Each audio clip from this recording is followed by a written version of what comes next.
এ ভাই মহাজনকে খুঁজতে গেলে চৈত্রান ডুবে দিচ্ছে বলে চল দিবি ওই মহানের ক্ষেতটা লেখে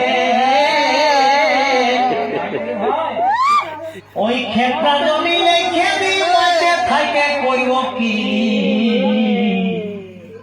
তাহলে আমার এমনি যা হবার হচ্ছে চলো চলো চলো থা ভালোবাসা মিঠা কথা দাদা কেউ তো কারো নাই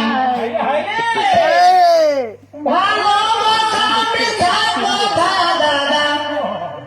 কেউ তো কারো নাই তখন যা